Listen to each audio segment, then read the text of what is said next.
Oh, good morning, everybody out there in Colorado and Wyoming.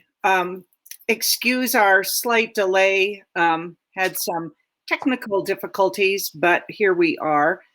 And we're thrilled that you've joined us today. I'm going to start with a bit of an introduction and introduce my colleagues. And then you will see us bit by bit take different sections of the presentation to share with you. And we hope that you jot notes as we talk. So first of all, thank you for coming. And Laura, thank you for inviting us to your conference on Wellness Inside and Out, Museums and Healing.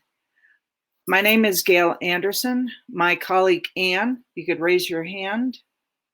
And my colleague Dina. The three of us are the trio that came together and worked most of last year to create the Resilience Playbook. And we will share parts of that with you today.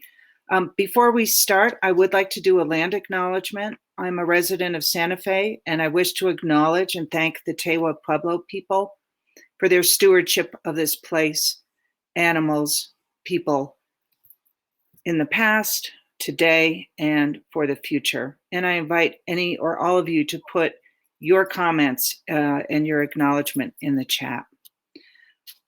I thought Anne and Dina, it might be nice just to share just a little bit about yourselves, since I'm guessing many of our colleagues in Colorado and Wyoming haven't met us before.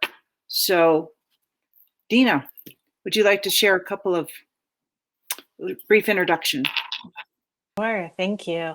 I was just about to write in the chat that I am living in what is now Atlanta, so the traditional homelands of the Muskogee Nation. So thank you for doing your land acknowledgement. I hope others join in as well. For myself, I always start by saying that I was a high school English teacher to get started. I think it's really important to think about how people learn, why people do the things that they do. I then worked at the National Underground Railroad Freedom Center in Cincinnati, the National Center for Civil and Human Rights in Atlanta, and the International Coalition for Sites of Conscience in New York before I got started with my own consulting business, which is Mountaintop Vision. I work in all areas of the museum and nonprofit space, but really focusing from an equity and inclusion and anti-racism lens. So I will put my website in the chat just so you have it, but I don't want to take up too much time. And I'm guessing, Anne, you're up next. Thanks, Dina. Hi, everyone. I'm so glad to be with you here today, even though we seem to be a little impacted by technology. Hopefully that's going to get better. I come to you from upstate New York. I'm a native New Yorker and have spent my entire museum career here in New York State in a variety of historical societies, historic house museums. I was, for quite a long period of time, the director of the Museum Association of New York, where we worked on groundbreaking legislation on deaccessioning in museums. And for 5 years, I was the executive director of the National Council of State Archivists, a professional association for the 56 state and territory archives in the United States. And I continued to do work for them as a contractor. And I know at least one of you here, Jack, from ASLH classes that I teach. I also do teach at Johns Hopkins University and museum study. So that kind of gives you a little bit of a idea of my background, and I'm really happy to be with you. So I'll turn it back to Gail. All right, great. Thanks, Anne, and thanks, Dina. A little bit about me. My first museum job was in Flagstaff at the Museum of Northern Arizona. And I have to say, I feel that I'm a girl of the West, so I bring that spirit to our conversation today. I've been in the field about 40 years. I worked at the Southwest Museum, again, an institution with very strong Indigenous collections and representation. And then for 12 years, I chaired the Graduate Department of Museum Studies at JFK. So I've been in and around museums my entire career, and have published Mission Matters and Reinventing the Museum are just two. And Anne was very modest about her leadership publications. But all three of us come to this work as thought leaders. And I hope you can see and enjoy what we have to share with you today. So what I'd like to do now is talk a little bit about, to frame this, and then I'll be turning it over to Anne. Also, we plan to have a Q&A. Dina will be facilitating that at the end, so we should have ample time for that. So Gail? Yes. Gail, I'm gonna throw up the PowerPoint. I don't mean it literally, but I'm gonna put up the PowerPoint, okay? All right. Let's see if I can do this. And but while Anne is doing that, we discussed that this will be helpful for the presentation, but we want to take it down so that when we're doing Q&A, we can really see you and get to know you. Is it coming up, Anne? Are you seeing it? I can see it. It's very small. Well, I'm gonna make it bigger. Okay. Thank you, everybody, for your patience. How's that? Better? Can you make it full screen? It is full screen on my screen. Oh boy. Can some of you that are watching, can you see the PowerPoint okay? Can you just send a note in chat? Let us know before we start. Boy, I hope that's working. Let's see. Okay, somebody says I can see it. We're going to keep going in the interest of time. So what I want to start with is an acknowledgement of the diversity of museums in Colorado and Wyoming. You know, you vary in size, urban, and many are rural, and many are small institutions. So we're hoping through what we share with you today, you can get little nuggets or strategies that will fit, and you will see ways into addressing some of the issues we'll present about resilience. So the concept of resilience, I'm sure you've already thought about this, is key to wellness, your conference theme, not only for museums and the people who work in museums, but for the people that you serve and the communities in which you exist, who in many cases are just now starting to think about healing. So I just wanted to frame and acknowledge what I think is a really terrific concept for your conference. So today our objective is to provide an overview of the playbook. So the playbook is about 110 pages. It's a whole approach based on responding to the confluence of pressures and realities we've experienced, especially in this past year. And I would say it's important to keep in mind, this is a model that Dina will be sharing shortly that is about transformative change. And it's about deep, deep reflection. And we'll say it a number of times, but this work that we believe is so important for museums is both short-term and long-term. So as you hear things, don't think, oh my goodness, that's way too much. It's you take one step at a time. So I hope you can hear that. Anyway, the playbook's a roadmap. It has a glossary, it has bibliography, and it has 5 goals. And I'll let Dina explain a little bit more about the goals. So there's a fair amount of detail to help each institution find its path forward. And I would close there by saying, you know, this is a moment for museums to really rethink how they work, what their role is, and how they contribute to their communities. And I would add that the greater community and the world needs us to do that. So resilience is a little bigger than just bouncing back. And I'll talk about that as well. It's rising up to address long embedded assumptions, practices, and realities that hinder inclusivity and our institutions having greater impact.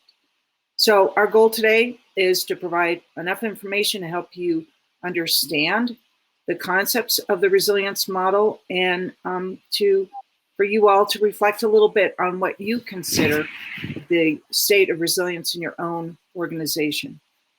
And finally, I think I will close here just to move along with our conversation. So let's begin. And Anne, over to you.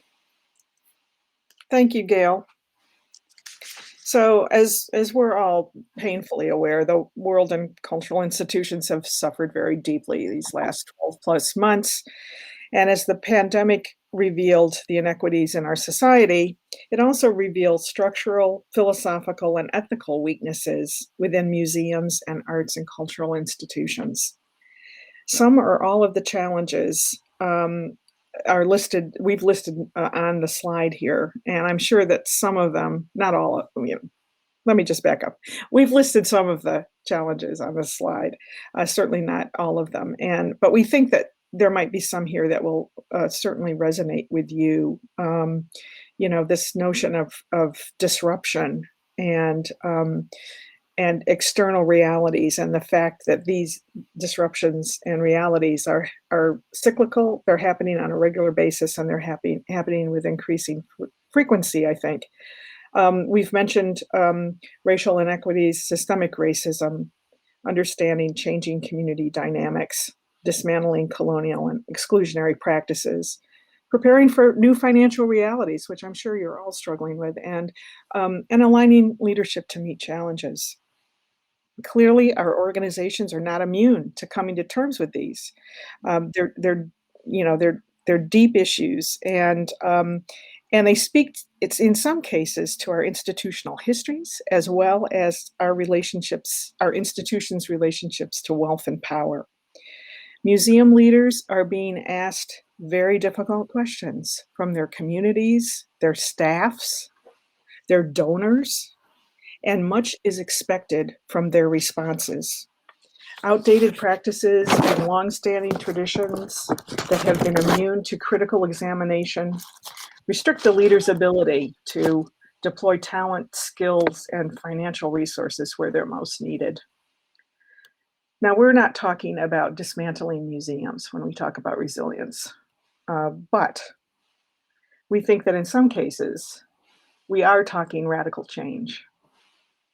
We're advocating for the creation of a new organizational ethos grounded in transparency and accountability, fueled by equity and shared authority, and facilitated by diverse voices and technologies. Resilience, we believe, is essential to navigate in today's world. So I'm going to turn it over to Dina to pick up the story from here. Dina. Thank you. So as we're thinking about the resilience model, just more generally, recognizing that there are different ways in which we think that resilience helps to create this transformative organization. And as you'll see on the slide, without me reading it to you, there are 5 different goals that we talk about, or you can think about them as 5 avenues into this conversation. And then each of those goals has 4 different plays. So there are 20 plays altogether, 4 under each one of the goals. As you're looking at the goals that we have set there, you could say, oh, I think that equity and inclusion is something that we really need to focus on. Or I know that financial mindset is not necessarily where we have a strong point. So recognizing that as we move through all of the playbook, that these 5 goals are interrelated, they're interconnected. We need all of them in order to make a really resilient organization.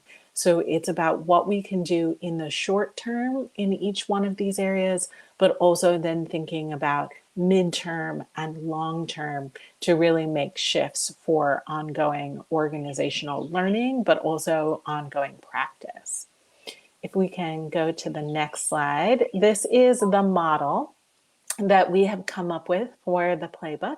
And this diagram, I think, shows the realities in and around museums. So you'll see there from the words that we have that we think that there are local, global trends, different realities, disruptions, all of these things that we've become increasingly more sensitive to over the past year plus. And then you have aspects or characteristics of what we need. We need to be reflective, we need to be humble, we need to be responsive, etc. You see each one of those goals and then how it's all connected together to become that resilient organization. So as we think about the diagram, it really gives a visual for the tenets that we hope are underscored in our model. If we go to the next slide, I think that it will start with goal 1, which is activating equity and inclusion. We have made this goal, goal 1, for a purpose, right? For a reason. If you think about this as building on a foundation, it's really important to build on a foundation of equity and inclusion. If you're thinking about it as here's a door that I need to walk through, then often if we are thinking about equity and inclusion in our organization, we can also then be thinking about other aspects like leadership and financial mindset and planning. All of those things come together. So you will see that commitment to resilience, the centering equity and inclusion, helps with any of your decision making, which again is why we put it first. And there are some examples of how we would want you to reflect, to develop, and to frame what you're doing, reconnect to your organization. And we follow a pattern throughout. So as we move forward, you'll see some of the different goals that specifically Anne and Gail, I think, are going to speak to. But each one of those, remember, we can come at it from different points. We'll always be cycling back to it because they all influence each other. All right, go ahead. As you see here, this is just an example again. When we think about that goal, then you have the 4 different plays. And so I have already talked about these in some sense, right? Ensuring an inclusive foundation, centering equity and inclusion in your decisions. You have to assess where you are right now, and then you have to make a plan, think about prioritization, and actually integrate that as you move forward to that practical application. All right. Go ahead. Next slide. And yep, go ahead. Goal 2. Thank you, Dina. Goal 2, as you can see, is about renegotiating community values. And the thing that I would say here is for us to remember that when COVID hit, museums were not considered essential. And that's our own doing. And so within this particular goal, you see it is very much focused on being relational to what's going on externally, understanding opportunities within the community. In other words, it's not about us. It's about how do we contribute to the vitality of our communities. And then thinking a little differently about how we leverage the resources that we have to then partner and make greater impact. I would say also that this one is important to remember. It's a shift from the museum as a destination, and it's a move toward a museum being part of an ecosystem. And especially with the challenges we're facing now, climate change, by the way, happy birthday, Mother Earth today. And the Climate Change Summit has started today. We cannot, that's just one example, we cannot sit back and expect someone else to do it. We are part of the community. We have to step up and within our capacity, figure out what it is that we can do to contribute to that, and including how we take care of our own carbon footprint. There are issues around educational crisis, obviously the racial inequities and the challenges faced there, so nicely explained by Dina. It's incumbent on museums to rethink, and this starts to get at that whole repositioning. So I guess, Anne, go ahead and go to the next slide, please. So these are the plays for goal 2. And I think Dina touched on this. Pretty much every goal starts with an assessment and reflection so that you understand where you exist, how things look. And in this one, it's very important to assess and understand your communities and your diverse publics. And that is a very direct link to the goal that Dina just spoke about. We need to listen first, and we need to lead with humility and understand the realities, the strengths, stories, histories, perspectives of our communities. It's positioning, it's turning it so it's more about looking out and understanding to inform our practice. We need to do community work, or we've tended to do our work to suit our goals, and this needs to be turned around, as I've just explained. Whether Indigenous communities, Black communities, self-identified communities, or socioeconomic diversity, every community has their stories and threads, realities, and identities. So it isn't about us, and it's about asking new questions, such as, what do we think our role is? How can we change our role to make a greater impact? And then for most museums who are or originated as white institutions, the questions are quite significant, because we have to step away from this sort of embedded mindset about how we do our work and really shift to make it responsive to the community. Okay, Anne.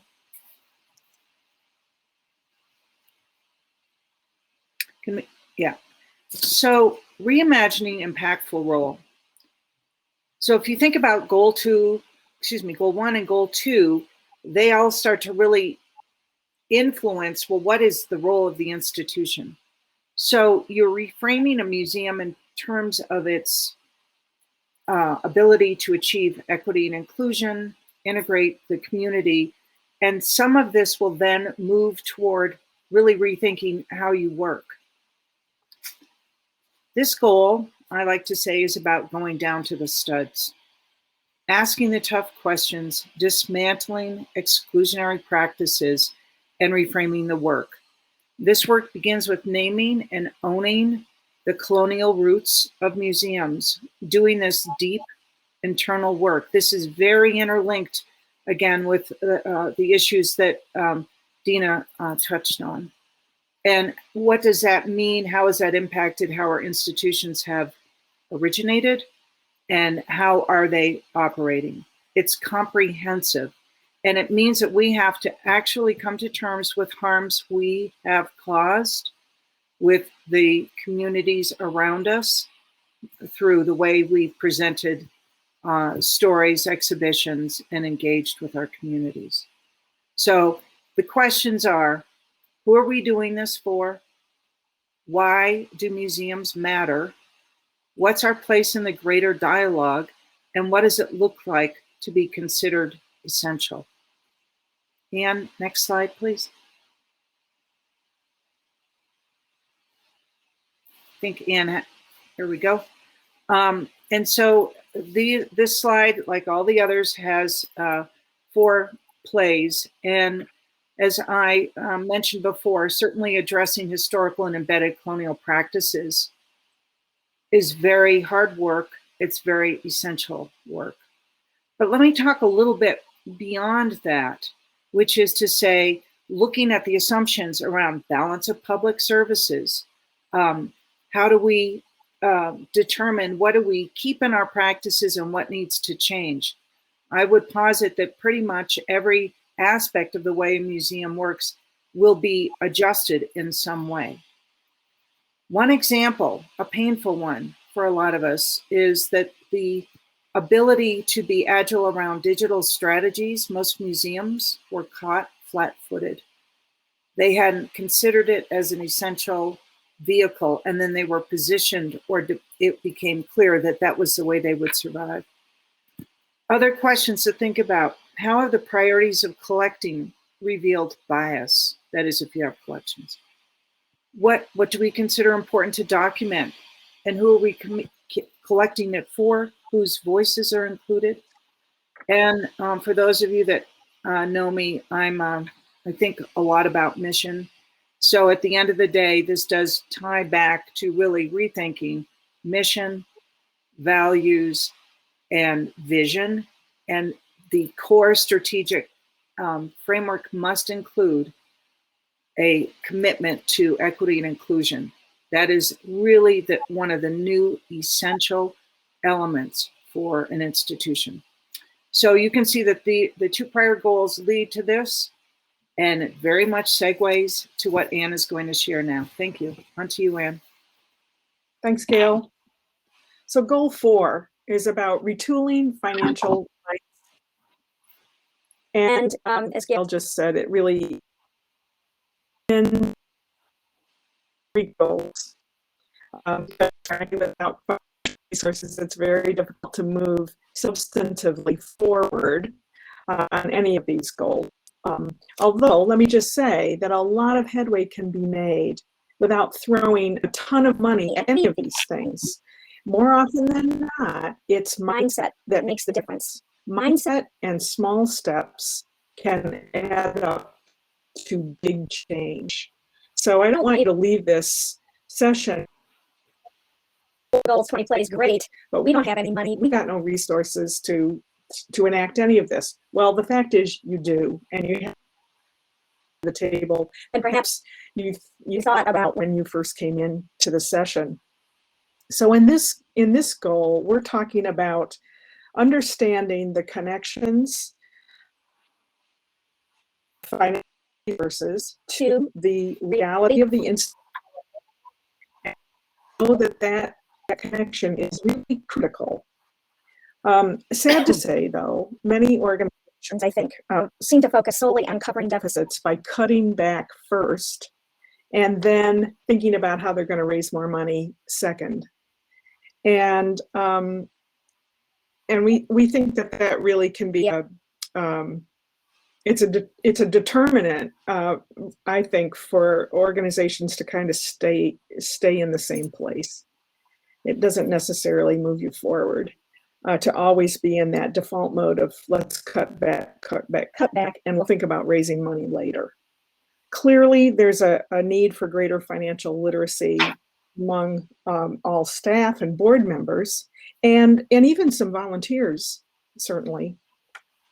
So so think about taking time to do some training along those lines, and of course to be financially transparent and accountable, to make that a value that is central to the institution, not just for finances, but across the board.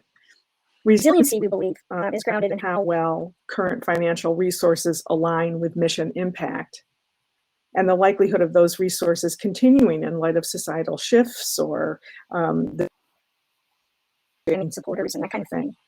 And that combined with the need to broaden and build more robust financial models. So as with everything we're talking about, it really all goes back to mission impact. Everything on that. And so it's the organization get really clear on what that impact of the mission is, not how many objects you have in storage or how many school children come for a program. It's the ultimate impact of what those things do. Planning efforts relate into financial realities. We all know that. So it's important to create linkage and assumptions to institutional priorities and commitments. So let's take a look at the plays here in Goal 4. So we've got our quartet. We think probably these plays are the most straightforward of all. But having said that, we know that many organizations struggle to understand how their finances can be harnessed to best achieve mission impact. Yes, Yet it's a foundational conversation with the goal of aligning purpose and priorities with the right resources and funding to support what you say you're going to do. As with the other plays, play 13 asks the organization to begin by taking a deep longitudinal dive into its financial root systems, looking for trends among the peaks and valleys of income and expenses, and asking, why did that happen? And how did we get out of that mess? Or how did we get into that financial mess? Taking a look back 5 years or even a decade can be very revealing in terms of the institution was able to do over time, how it used its financial resources to support its. We believe that this level of historical examination provides the context needed to begin realigning the costs of doing business for greatest mission impact. So I spent just a little bit of time on play 15.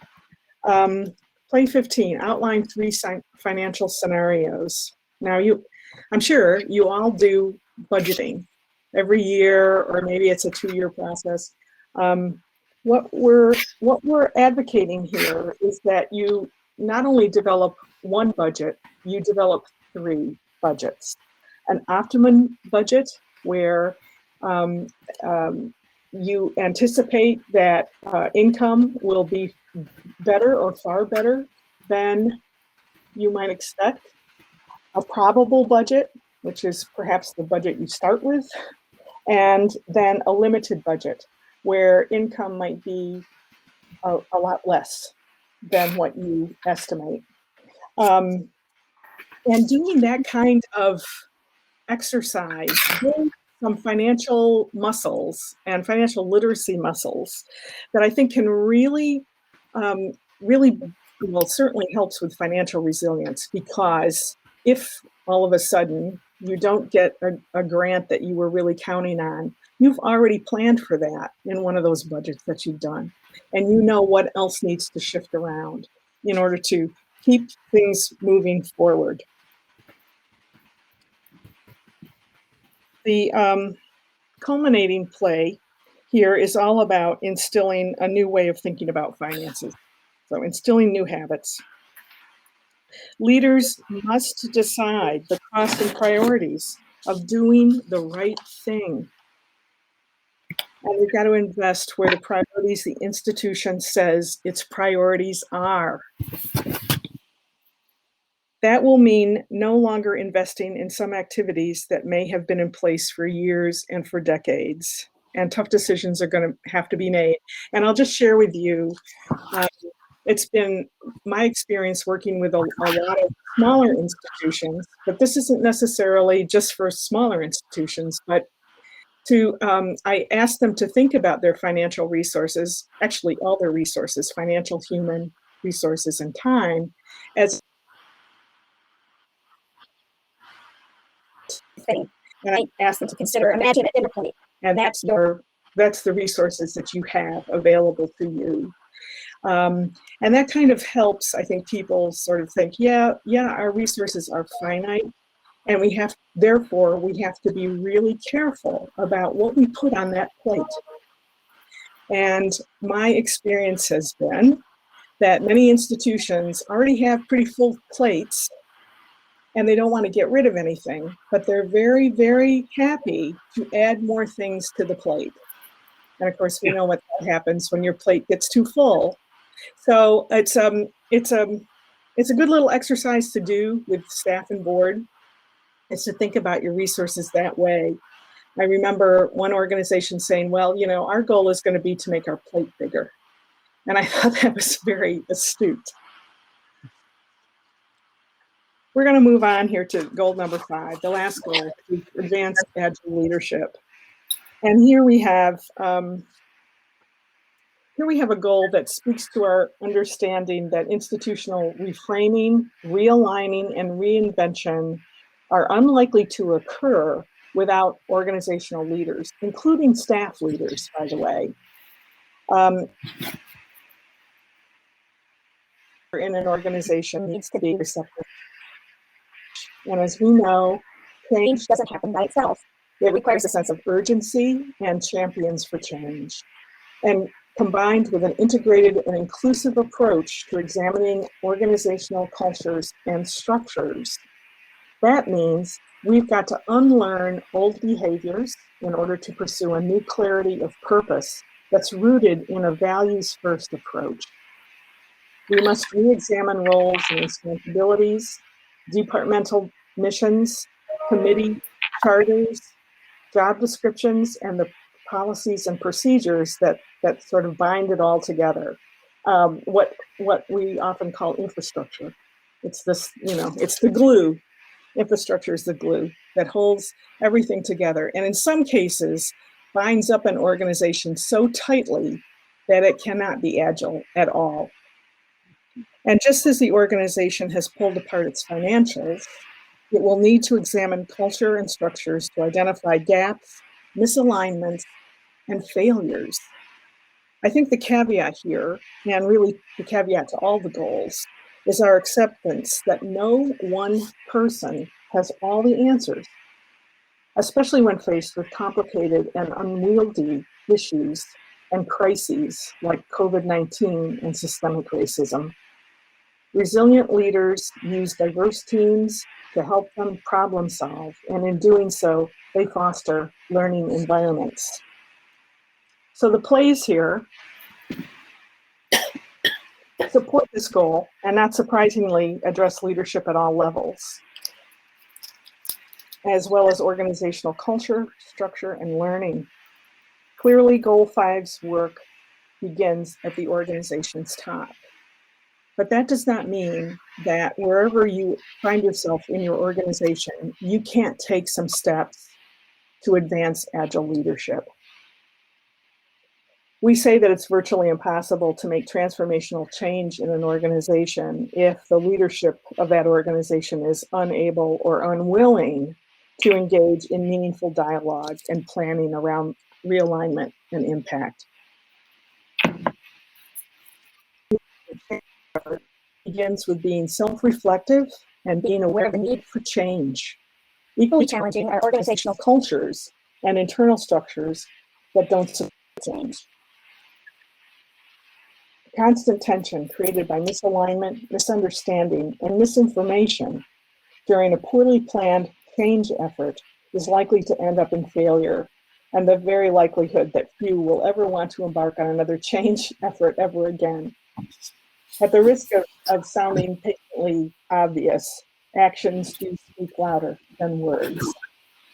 Of the 4 plays here, I would like to focus a bit on play number 20, which stresses the importance of building the learning organization. Now, when we say this, we're not talking about strengthening your educational programming. That is not what we're talking about at all. This is about embracing a continuous cycle of internal inquiry and knowledge transfer in order for staff to align and grow with the mission, the values, and the world around them. And in doing so, learning organizations are more in tune with issues, both inside and outside their 4 walls, resulting in learners with remarkable capacities for resilience and agility. The work of Play 20 asks organizations to stretch the boundaries of and thinking, to define the qualities of a learning mindset, to identify where team learning would be most beneficial, strategic or scenario planning, to institutionalize coaching and mentoring possibilities, and so much more.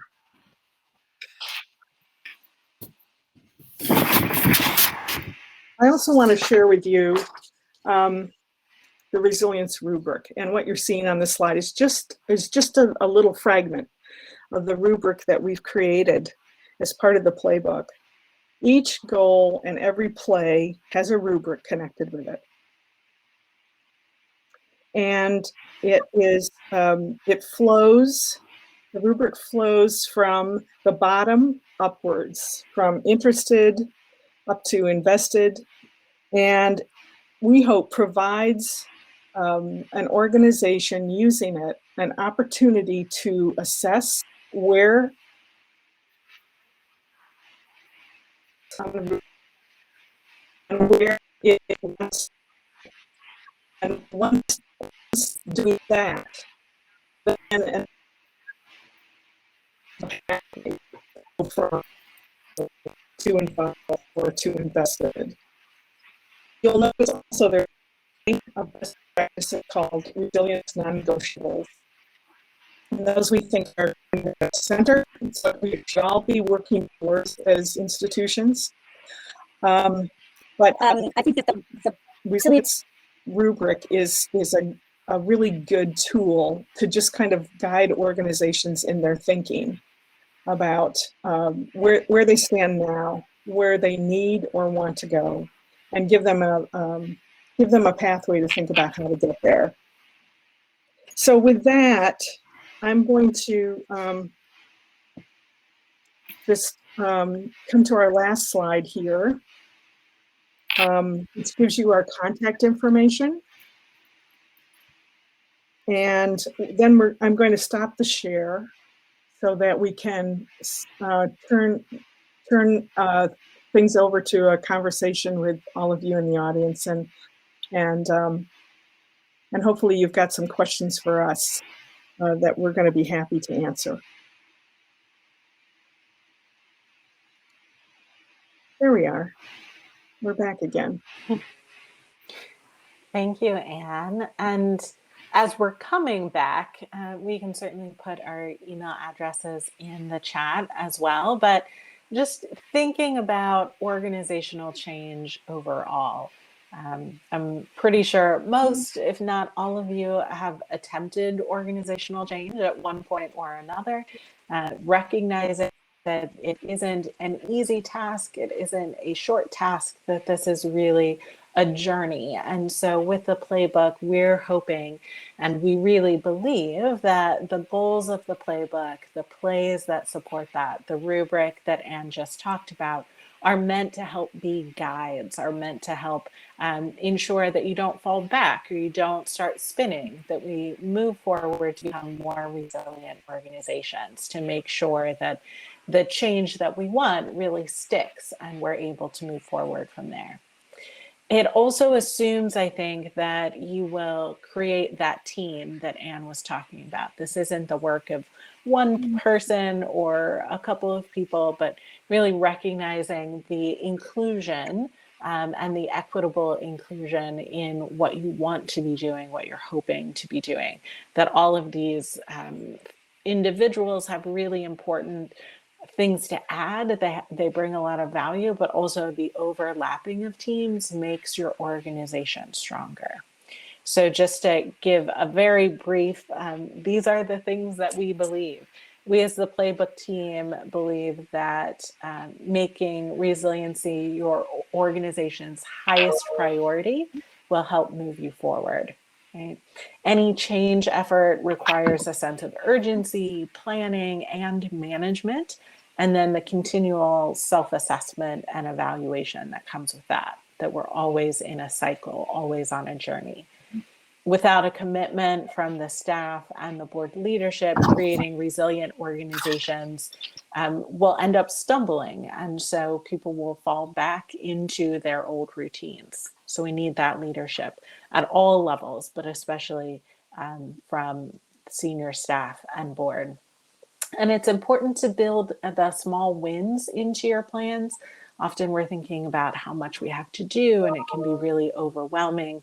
Then you lose energy and you lose focus. So just really recognizing when you need to pace yourself, when you've got small wins, all of those are important. I want to make sure that we leave a little bit of time for questions here. And I know that I saw one question from Tina at the top, which was about how people are able to get a playbook, right? How people are able to see this book in the rubric for themselves. And so Gail and Anne, I will turn that over to you, hoping that more questions come in as you're answering. Okay. I'll just jump in, and obviously too, Anne and Dina, please contribute to this. The playbook has several goals. It's going to take me a minute to answer this question. We want to initiate a robust conversation field-wide about the nature of the change that we think is essential. The playbook itself is designed for our work with institutions. So it's at the moment purchased by an institution when they engage us in helping them guide them through the work. That said, one thing that we have started doing, and we're excited about it, it's much more affordable, that is doing cohorts. So we're doing one now in Arizona, 3 institutions and 3 representatives from each institution. And we're moving through, each session is about the goal and there's homework to be done. I'm sharing that with you because in many cases, having the time to even just talk about the principles of the Resilience Playbook and where your institution is, that takes some time. So at the moment, it's not available as a separate separate publication you can purchase. That may change in time. And Dina, would you add anything? I'll add that we hope to be starting a class in New York as well, fun on the arts. That doesn't have any of you here today, but we hope to be working with 8 institutions in New York State using the rubric as the platform for self-assessment and talking through each of the 5 goals. And again, doing homework. It's a little different from the cohort in Arizona, but these are 2 possible ways to interact with the playbook and us. I will add one thing too, and this may be running through your minds. A lot of this work is based on having within your institution and with the community stakeholders, and many of these conversations are not easy to have. And we certainly know that that there's a certain amount of perhaps reticence about how do we go about starting a conversation within our organization about, let's say, our institutional history and how that's, how our organization started and was discrimination implicit in what we were attempting to, what our founders were attempting to do. And those are not easy conversations. And sometimes it's very helpful to have an outside voice guiding you through the conversations and just helping you to kind of structure those conversations and cheerleading you on the way through them. But I think conversations, every goal here requires conversation, deep conversation in the organization.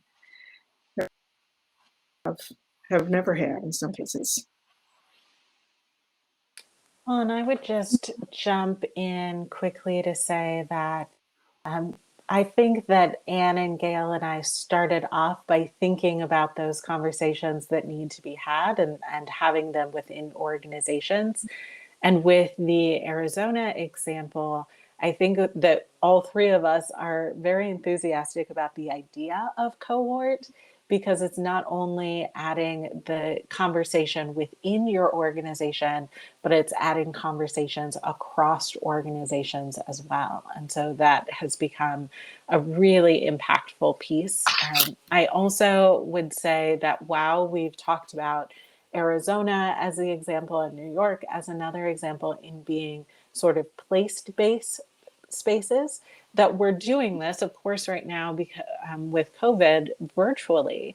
And so if you here at the conference are like, oh yeah, I have someone here in this part of Colorado and someone over here in this part of Wyoming and someone down here, that we can create cohorts that way as well. So you might think about people that either you've had a tangential organizational relationship with, or that you really admire, and kind of come together in not thinking as much about like close geography, and maybe more thinking about type of organization or size of organization. Or there are a lot of ways to do that. And I see some more questions here, so I will jump off of that particular soapbox.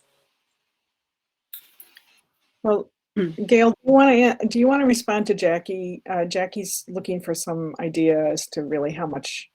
I just put it in the chat, not knowing if you had okay. I didn't see it until just. So Jackie, I wish I could see you, but what the cohort for Arizona is 3 institutions, as I said, 3 representatives, a board member, the CEO, and another member in that group. So it's directed toward a deeper institutional work. Excuse me. And the charge is $4,500, and you get the playbook, which is, as I said, 110 pages. It's a very rich resource. And then we work through the playbook with the participants. The class is, at the moment, we're looking at $2,500 per institution, with only 2 attending. And Anne, maybe you should talk a little bit more about that one. Right. The class is going to be structured just a little differently in that it will work exclusively with the rubric. The class will not receive the full playbook. They'll get the rubric, and we'll work with the class each month. And I should say that both of these, the cohort and the class, are 7 months duration, where we go through the 5 goals, and the rubric will be our platform for the class. And I will say, I mean, we haven't done a class before, so this will be our first opportunity. We hope to be able to kick it off this summer, and it will run for 7 months from there. So, and we just kicked off the Arizona cohort, so we've got 6 more months ahead of us on that one too. So Jackie, we're not trying to hedge on this, but that's kind of where we stand right now. Oh, it's per institution, Jackie. It's per institution. We can continue down this road thinking about cohorts and how they come together and those logistics. I think that's really important. So we can make sure that we continue that conversation, and as we move forward. I do want to recognize another question that is specifically about that leadership piece, I think. And so recognizing that we're saying this is a lot about conversations. This is about an organization's will to move forward. And so thinking about your own positionality or your own place in the organization is really important. And so we have something in the chat about being in a small town, their hesitancies in terms of change, and that position within the institution is really important. And so for the 3 of us, certainly, but I will, I think, Anne, you were the one who talked about that goal. So we'll start with you. What advice do you have for dealing with this positionality, not only amongst the community, but among members of the museum? Yeah, I would say that you start where you are, and that you model the behavior that you would like to eventually see the entire institution display, but that you start where you are. You're an assistant registrar, and I would start there with the other people, and I would imagine I'm imagining now how large your organization is. If you're an assistant registrar, there's a registrar, and that you'd be working also. You also work with the curatorial staff that could be several people as well. But that's where I think I would begin, to have conversations, to ask for conversations, and to think about mission impact and how your department, your piece in that organization makes impact for the mission. And I begin there, and then with small steps, like a pebble being thrown in the pond, see how it can ripple and encourage that rippling. So that would be my answer off the, first out of the gate. I would add that with one institution I'm working with, and the director, who's very forward-looking, has been providing articles, news clippings, and access to the national conversation. And then, of course, you have the conversation in either Colorado and Wyoming, and however that looks. But I think thoughtful readings could be very helpful. And you may have, of course, you've got members in your community who might want to, or be willing to come in and co-facilitate a conversation around a couple of the topics. And I'm wondering if we should put up the change. I can do that. I think I can do that. So I hand drew this, so forgive me, everybody, but it might be helpful as a reference point. Yeah.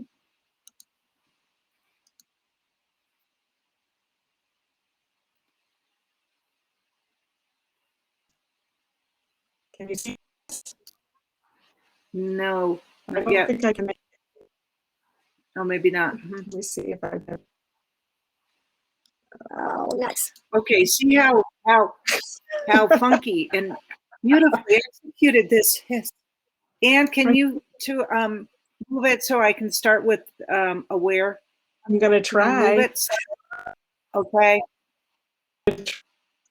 Or maybe try to make it larger. I'm gonna try. Okay, well, Anne is trying, giving it the college try. The part of the that very simple diagram, there it is a sequence. This is very simple. Yes, that's good, Anne. Sorry. I'm sorry. Huh. Hold on here. All right. We accept the apology. There you go. So, all right. So here's this, gosh, I want to find your name, the young woman that is an assistant registrar. So you're aware of the need of change, but, and you were maybe even at a point of where you want to take some action. And the point is, there are people at the aware, accept, explore, and act stages. So that's why I'm suggesting conversations. That's why Anne and Dina are suggesting it, because you have to help enable people to come to the table and even understand that there's a need or there's an issue before they can move in. So the accept is a process to the point of, awareness is the process to accept. And I don't know if this is working. I don't know. To accept. Yeah. And there's usually a lot of denial between awareness and accepting. And accepting is the moment when you say, yes, I see that there's a change, and I understand that I need to engage in that. So the denial, I'll just use the, I need to stop smoking. Probably if you're a smoker, you already know that it's very deadly for your health. And that may be where you hang out and you keep on smoking, and until you get to that place. I'm just using this because it's sort of a quick example of accepting, I've got a problem, I need to do something about it. And then between accepting is a process to getting to the place where I'm going to explore how I can embrace, what kind of trajectory I want to take to help me with this. And there's what's called mourning, MOURN, mourning what was, the life you had as a smoker or whatever. Gosh, I'm going to have to change my example. It's really not a good one. I'm not, anyway, to then get to that place of, I'm going to do the patch, I'm going to do this, I'm going to go to rehab or whatever. You explore that and then you act.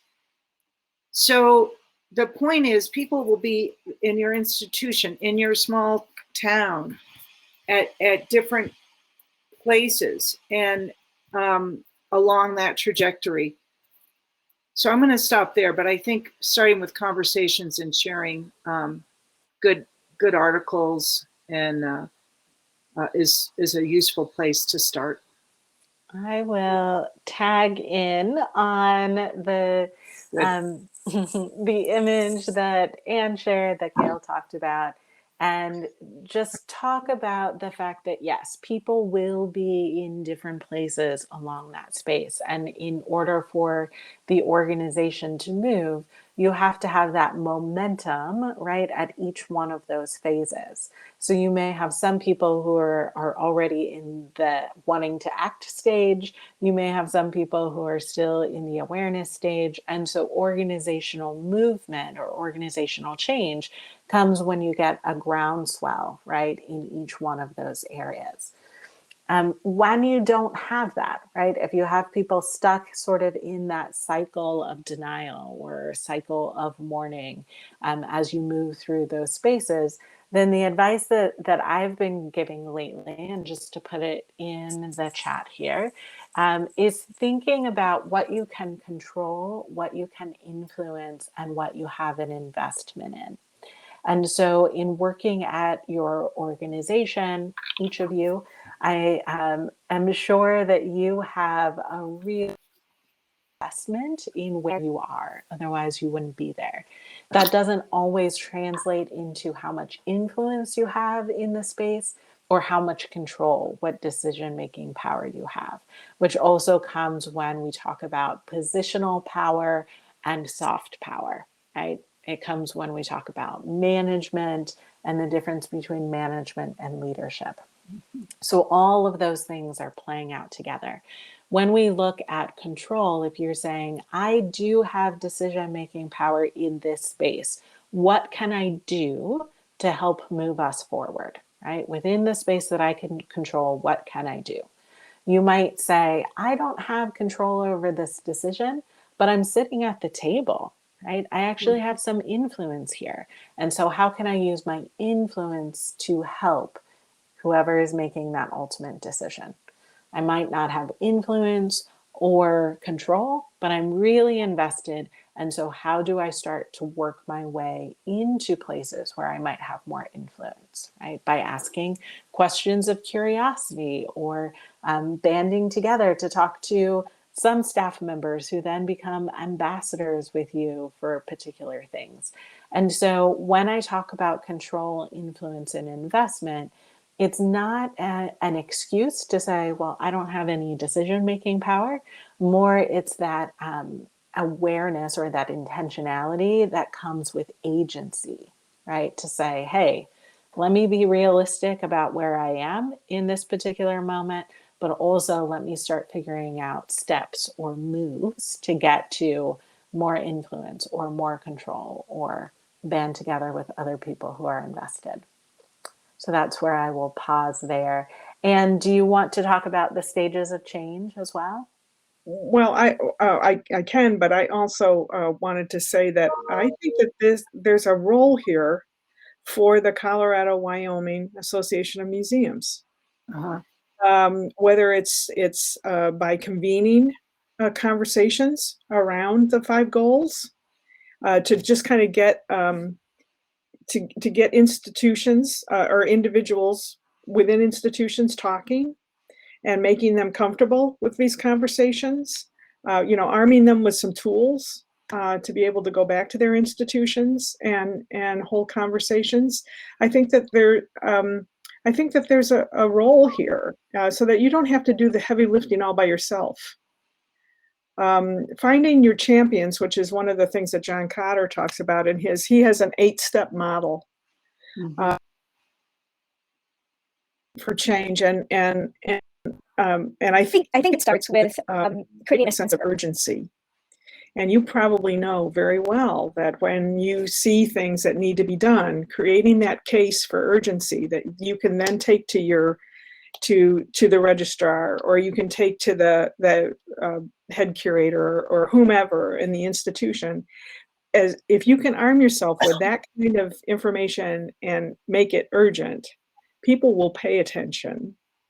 Finding champions, and we've talked about that, finding the champions within your institution or maybe outside your institution to help you in this effort can also, I think, at least get naysayers to stop for a minute and listen. And then, as Dina has said, building in small wins. Think of we're talking long game here. Transforming institutions does not happen in a year, 2 years. It takes years, sometimes years and years. So to find out where, to figure out where we can, have a win here that keeps people's energy up, their interest is engaged, remains engaged, and they're willing to go the next step and then the next step. And I think we're seeing it right now. It's playing out on these issues of harassment in the museum workplace, systemic racism. These are big, big entrenched issues. People have taken them on. It's, of course, being talked and written about almost, it seems daily, but it's certainly regularly. These are issues that are going to take a lot of effort. People are putting a lot of effort into them and have been, but I think it's gaining momentum. But it's going to take some concerted effort over many weeks, months, and years to really make substantive change. I want to just add to both Dina and Ann's thoughts. I think for many years, I've observed museums, there's some topic that pops up and everybody runs to that side of the ship, and then they develop a program and they add it on. That is not what we're talking about. That idea of going down to the studs and rebuilding, it's an invigorating process. It's not it's putting life into the institution and finding your institution moving toward being more connected with the people that you're serving and those who wish to serve. So, but I have heard people say, oh, well, we'll do a diversity training. And Dina, you have a lot of experience with this, but it isn't a one-off. This is a long-term conversation. And I'll use one client I've been working with using principles of the Resilience Playbook.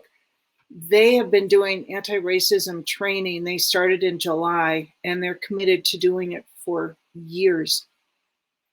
And they have a trainer that comes in once a month.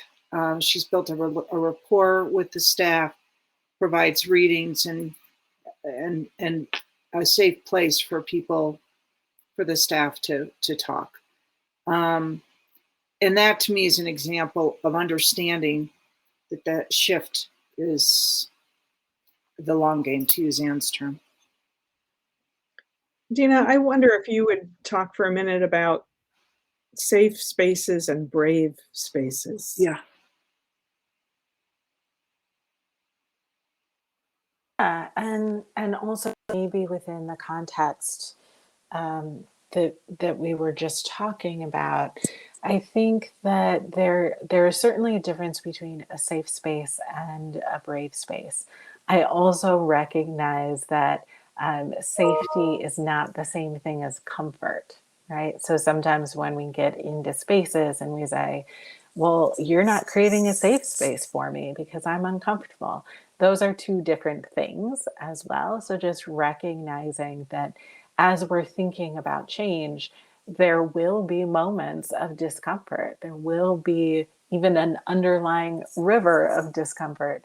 And that's okay. That's normal, right? As we're thinking about it. If we're too comfortable, we're just kind of riding the wave, or we're just kind of continuing to move. If we're too uncomfortable, all we can think about is that discomfort. And that's where we see some of that denial and some of that mourning coming up, right? That we're just so uncomfortable that that's all that we can think of. And so, for you all as individuals, but also with your organizations, finding that line, right? And the line might change as you move, but finding that line where you are just a little bit uncomfortable so that you're in the present, you're thinking about things really consciously and intentionally. You're open to change. So, I think that's really important. And as you're creating that space, then creating that space in by use of safety, right? And so when I talk about safe spaces, I'm often using what I call guiding principles. So things like be open and curious, because curiosity leads to knowledge, and knowledge leads to empathy, and empathy can lead to positive change, right? And so asking questions out of curiosity, saying, oh, if that's the way that we've always done it, where did that come from, right? Being open to that. Also recognizing that talking is that conversation is a measure of success in and of itself, right? So we really have to learn how to talk to each other, not just what we're talking about. I think that's really important. Sometimes I ask people to say, I'm in the editing phase, right? Because sometimes we're also really afraid of saying something because we don't want to say it the wrong way, or we haven't thought it all the way out yet. And so just saying, hey, I'm in the editing phase, but this is something that I've been thinking about, or I'm in the editing phase. This is something I've been concerned about, can be really helpful. People always talk about confidentiality in creating safe spaces. I think confidentiality is one of those words that we say, but we don't actually delve into. And so sometimes the phrase that I use is stories stay, lessons leave, to recognize that your story is your own, someone else's story is their own. So you shouldn't be sharing other folks' stories, but that you can share the lessons that you have learned from a particular experience. And then maybe the last one that I can think off the top of my head is being open to changing your mind. I think about young students, I think about children all the time. They're getting all of this information and then they're like, sure, I'll change my mind about that. As adults, I think that once we say something or we've done something a certain way, then we get stuck in that sometimes. And so just naming for ourselves that we're open to changing our mind can create more safety in terms of a space. And then to Anne's question about creating safe spaces and brave spaces, I think that the bravery is saying the thing that is scary, right? It's having the courage, because courage isn't the absence of fear. It's saying or doing something even when you have that fear. So bravery or courage comes with being courageous and speaking up, being vulnerable in terms of what you're saying.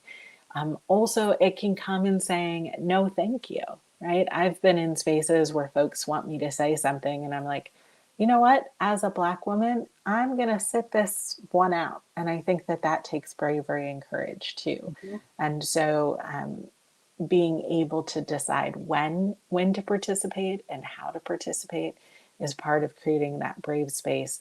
And then knowing that those others who are in the space with you should be accepting of that bravery and that courage as well. And so sometimes as folks are talking, then I could have a difference of opinion, but I can still appreciate the courage it took to say that thing that they wanted to say. So I feel like I've been talking for a long time here, but just recognizing that comfort and safety are not the same, and safety and bravery are not the same. But to some extent, we need a mixture of all three of those as we work towards resilience. I think I would like to add just a couple of thoughts.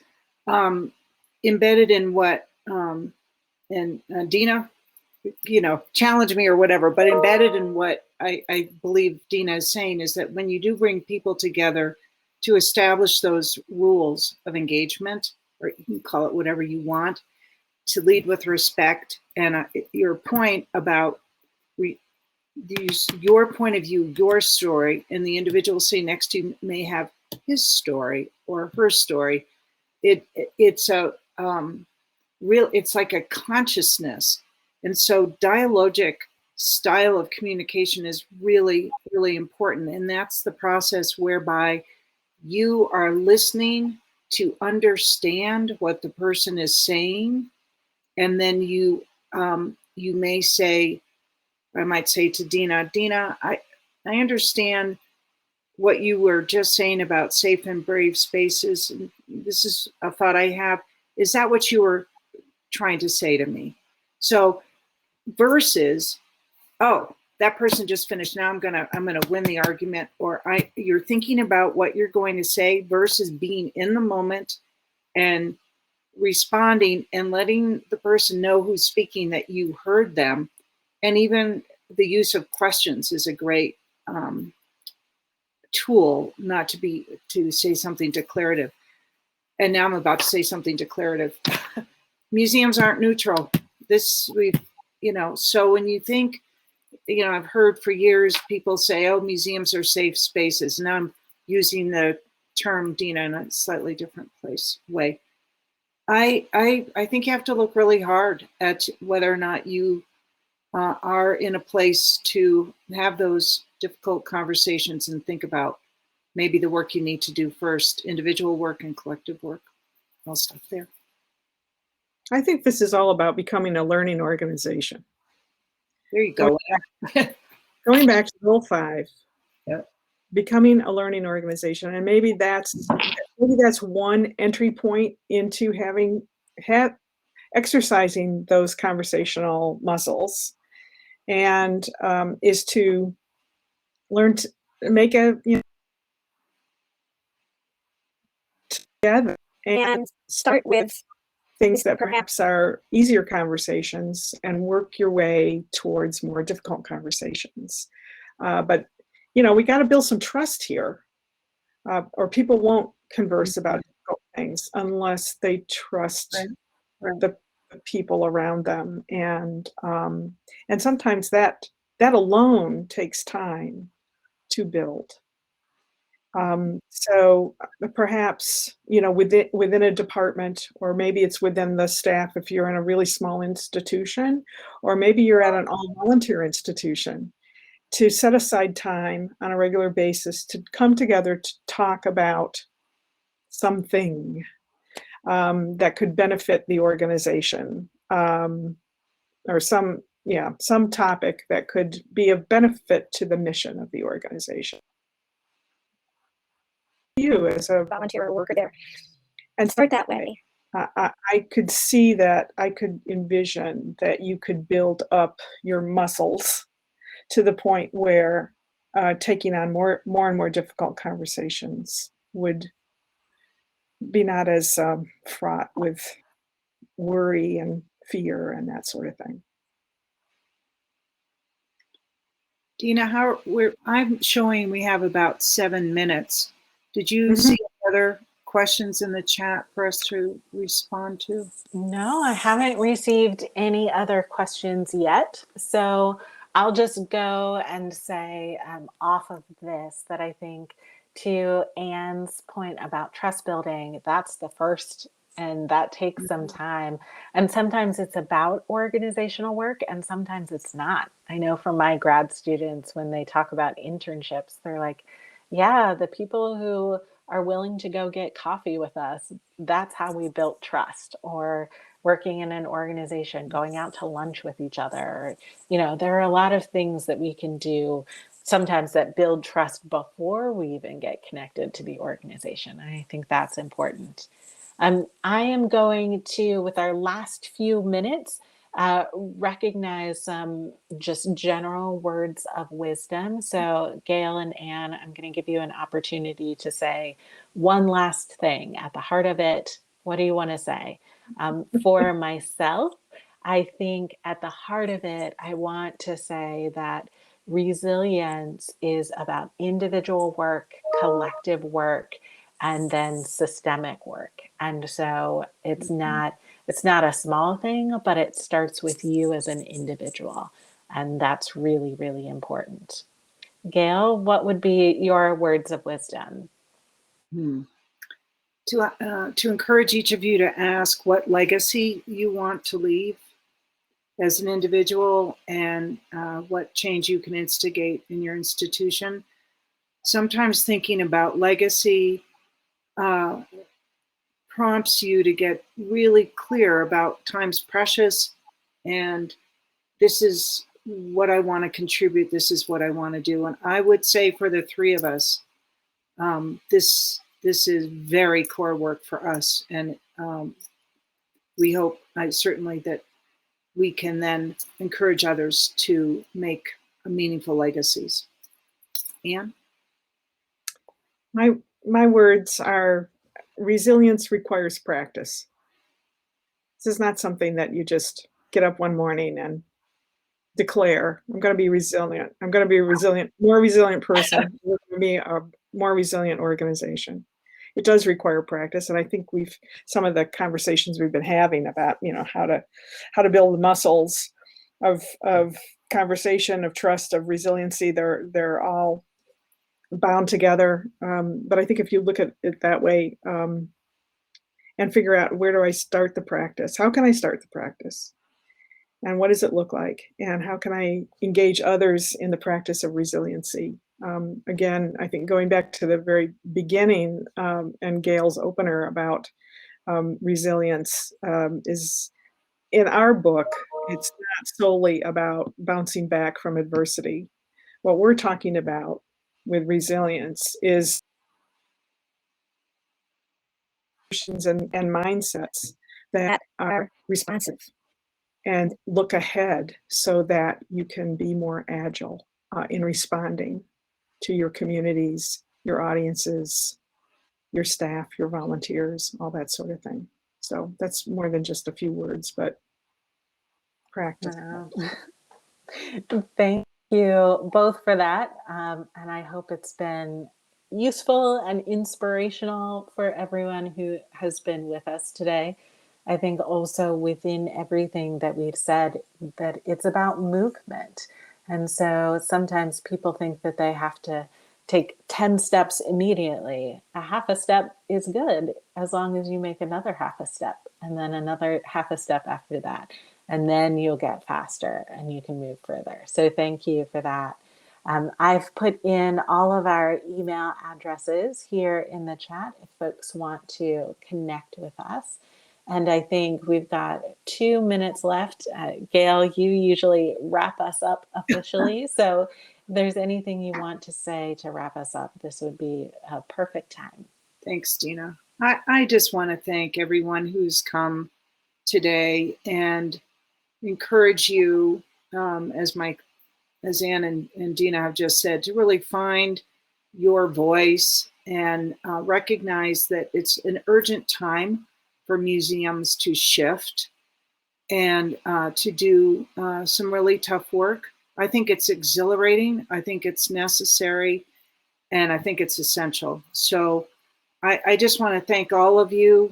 And I did mention somewhere, I talked to Laura about maybe even doing a cohort if there's interest. So anyway, most of all, we want this conversation to resonate in the field. So we hope you'll take some of the nuggets, have some of your conversations. We want to impact and create some significant change for the field and for our communities. So thank you on behalf of Anne and Dina and me, and I believe this is recorded also for you to look at later. So thank you. Bye, everybody. Bye.